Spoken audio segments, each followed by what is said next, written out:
Today we're finishing section 3.4. Today we're doing solving radical equations. I have the first one on the paper for us already.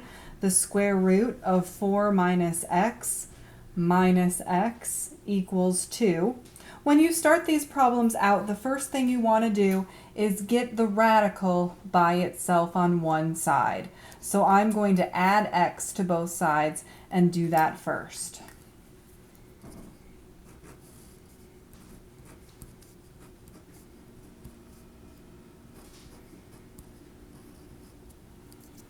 Then to cancel out this radical, it's the square root. So we're going to square both sides in order to cancel it out.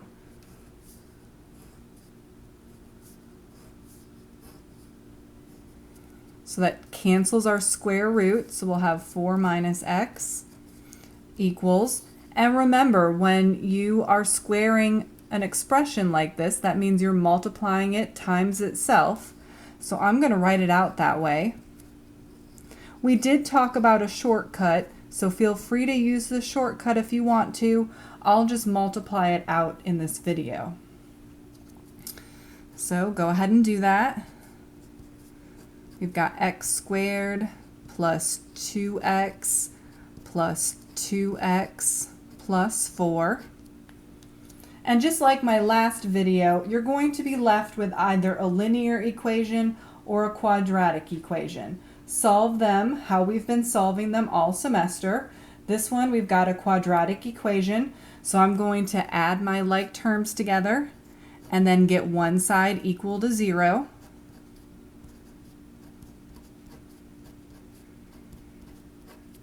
Okay, again, I like to keep my x squared positive, so I'm going to subtract the 4 and add the x.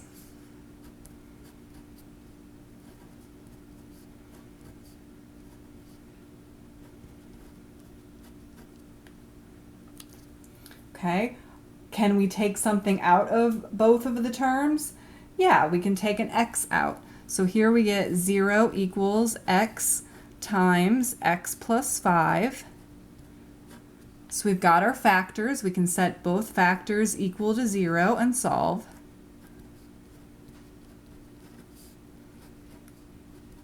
But just like the last video, don't circle your answers right away. You could get extraneous solutions because we squared both sides of the equation. It might add answers that don't work. So you must check your answers with these problems. Okay, so I'm going to go ahead and plug the 0 back into the beginning problem, in for x, see if it works. So I've got the square root of 4 minus 0 equals 2. Okay, well that'll give me square root of 4, which is 2. So yes, both sides of the equation are the same. That solution worked. Let's plug -5 back into the beginning problem. So I've got the square root of 4 minus -5 minus -5 equals 2. So that'll give me square root of 9 plus 5 equals 2. Oh, 3 plus 5 is 8. That does not equal 2. So both sides are not the same. This solution does not work. So we'll just cross it out. And it's different in all problems. Both solutions might work in a problem. Both solutions might not work in a problem. It's necessary to check all your answers and see if they work. So it's just something that you'll need to do. We'll try another one very similar. So I've got the square root of x plus 5 plus 1 equals x. The first thing we're going to do again is get the radical by itself. So I'm going to subtract 1 from both sides.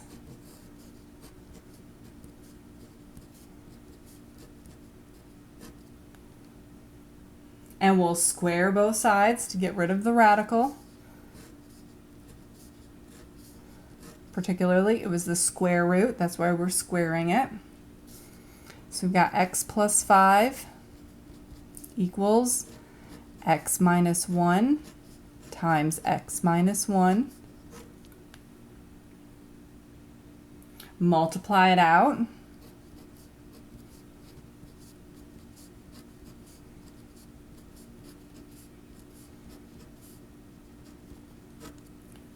And in this one, again, we're left with a quadratic equation. So I'm going to combine my like terms and get one side equal to 0.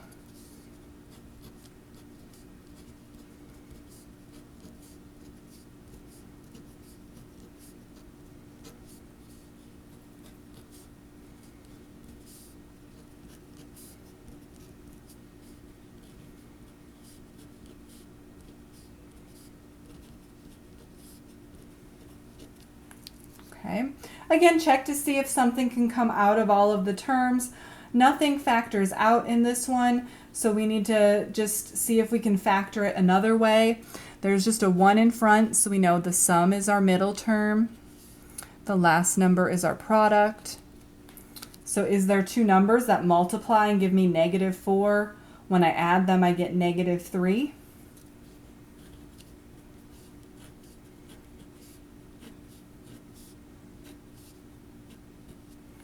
Well, yeah, we can multiply 4 times 1 and gives us 4.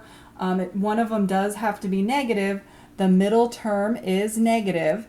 So we'll go ahead and have the bigger number negative. And then we can set both factors equal to 0 and solve.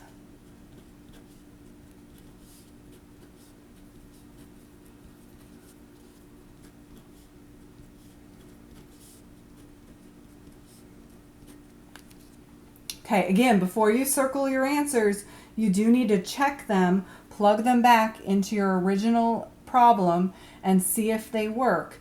I'm not going to show all of the checking here in this video, but you should go back and check them to see which ones work and which ones don't. I will tell you which ones worked. X equals 4 worked. This one did not. Okay, but you should go check that for yourself so that you know that you can do that. Okay, part C. I've got the cube root of 3 minus 2x equals the cube root of x plus 1. I won't make the problems too complicated in this course, but you might have some that have more than one radical in the problem. I'll make sure that you'll be able to get one radical on one side by itself and the other radical on the other side by itself so that you're able to cancel them both out at the same time. If you can't get them both by themselves, then you have to do the problem, taking it to the power of 3 twice in order to cancel them out. But in this case, we've got 1 by itself on this side and 1 by itself on this side, so we can cancel them out at the same time. So to get rid of the cube root, we're going to take it to the 3rd power. Okay, and it cancels it out on both sides.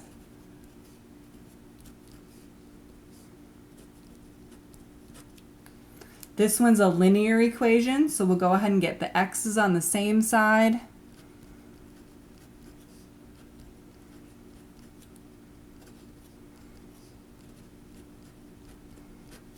And we'll get x by itself. So I'll subtract 1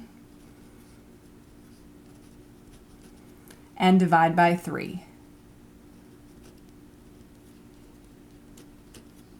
Okay, then go back and check it. This one does work when you check it, so I'll circle it. My last two examples I want to look at are slightly different, but they still are solving radical equations. Okay, so part D, I've got x to the 2/5 minus 4 equals 0. Okay, this one doesn't look like a radical equation, but let me do a little side note over here.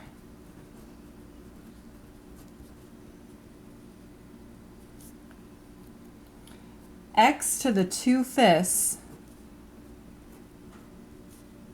can be rewritten in the form the 5th root of x squared. Okay? Whenever you've got a power, or whenever you have it written in radical form, you can switch it back and forth between these two forms. Notice where all the pieces went. If you look at this fraction here, the top is the power, the bottom is the index, or the radical. Okay, so you can always rewrite it if you need to. In this problem, it's actually easier not to rewrite it, but I just wanted to show you that this is a radical equation. Okay, so the first thing we do is still get the radical by itself. So this is my radical right here. I'm going to add 4 to both sides.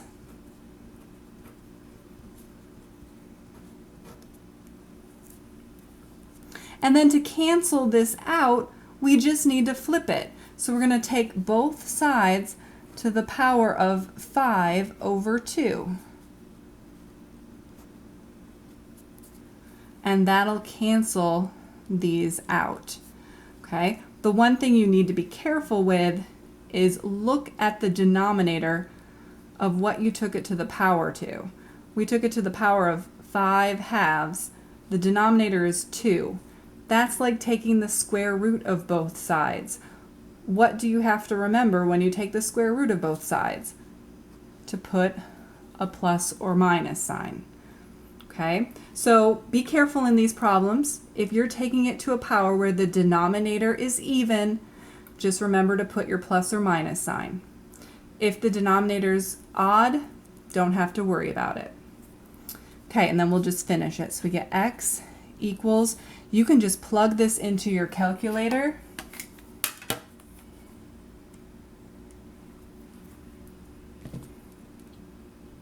Four caret, remember, gives you your power.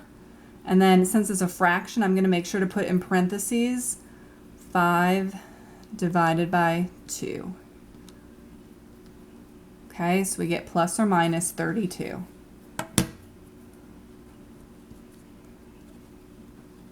Okay, again, you should check your answers. Both of these check. But I would go ahead and use your calculator just like we did to find our answer. When you plug 32 back in there, 32 caret parentheses 2 divided by 5 parentheses minus 4, it will give you 0. Be careful when plugging the negative 32 back in. Make sure you put the negative 32 all in parentheses and then take it to the 2/5 power, but it will work as well. Okay, and then the last problem, I've got f equals mv squared all over r, and it asks me to solve for v. Okay, same steps as we've been doing before, it's just that we've got a bunch of variables in there. Okay, so we're trying to get v by itself. Well, we can multiply by r on both sides and cancel the r out.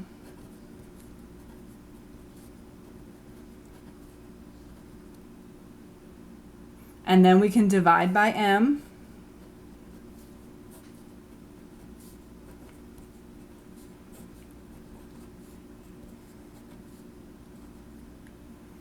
And finally, to get rid of the square, we'll take the square root. Don't forget to put your plus or minus sign.